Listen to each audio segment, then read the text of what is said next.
സംസ്ഥാനത്ത് ഇന്നും ശക്തമായ മഴ തുടരും. 6 ജില്ലകളിൽ യെല്ലോ അലർട്ട് പ്രഖ്യാപിച്ച് കേന്ദ്ര കാലാവസ്ഥാ വകുപ്പ്. കേരള, കർണാടക, ലക്ഷദ്വീപ് തീരങ്ങളിൽ മത്സ്യബന്ധനത്തിനും വിലക്കേർപ്പെടും. അതിനിടെ കാലവർഷ മുന്നൊരുക്കങ്ങൾ ശക്തമാക്കുകയാണ് സർക്കാർ. 8 ജില്ലകളിൽ NDRF ടീമുകളെ വിന്യസിച്ചു. സ്വാന്തന സാജു വിശദാംശങ്ങളുമായി ചേരുന്നുണ്ട്. സ്വാന്തന, എന്തൊക്കെയാണ് മഴ മുന്നറിയിപ്പുകൾ? മഴ ശക്തമായാൽ നേരിടാനുള്ള സജ്ജീകരണങ്ങൾ ഏത് രീതിയിലാണ്? സംസ്ഥാനത്തിന്റെ വിവിധയിടങ്ങളിൽ ഇന്നും മഴ വ്യാപകമായി തന്നെ തുടരുകയാണ്. ഇന്നും നാളെയും കൂടി ഇതേ രീതിയിൽ തന്നെ മഴ തുടരും എന്നുള്ള ഒരു അറിയിപ്പാണ് ഇപ്പോൾ കാലാവസ്ഥാ വകുപ്പിന്റെ ഭാഗത്തു നിന്നും ഉണ്ടായിരിക്കുന്നത്.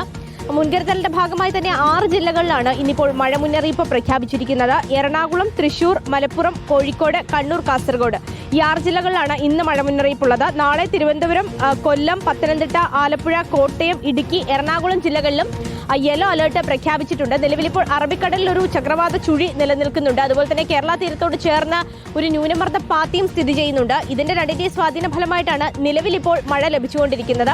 അത് മാത്രവുമല്ല, ഇപ്പോൾ കാലവർഷം കേരളത്തിലേക്ക് എത്താൻ വളരെ അനുകൂലമായ ഒരു സാഹചര്യവും നിലനിൽക്കുന്നുണ്ട്. അതുകൊണ്ട് ഈ മാസം 26 കൂടി തന്നെ കാലവർഷം കേരളത്തിലേക്ക് എത്താനുള്ള ഒരു സാധ്യതയുണ്ട് എന്നും കാലാവസ്ഥാ വകുപ്പ് അറിയിക്കുന്നുണ്ട്. കാലവർഷം കൂടി എത്തുകയാണെങ്കിൽ സ്വാഭാവികമായിട്ട് വരുന്ന ദിവസങ്ങളിലൊക്കെ തന്നെയും ഇനി വ്യാപകമായി തന്നെ ഒരു മഴയുണ്ടാകും. ഇപ്പോൾ ഒരു വേനൽ മഴയുടെ സ്വഭാവത്തിലുള്ള മഴയാണ് ലഭിക്കുന്നത്. അതുകൊണ്ട് കൂടുതലും വൈകുന്നേരങ്ങളിലാണ് മഴ ലഭിക്കുന്നത്. അപ്പോൾ ഇനിയിപ്പോൾ കാലവർഷം കൂടി എത്തുന്ന മുറയ്ക്ക് കൂടുതൽ മഴ എല്ലാ സമയങ്ങളിലുമുള്ള മഴ ലഭിക്കാനുള്ള സാധ്യതയുണ്ട് എന്നും കാലാവസ്ഥാ വകുപ്പ് വ്യക്തമാക്കുന്നുണ്ട്.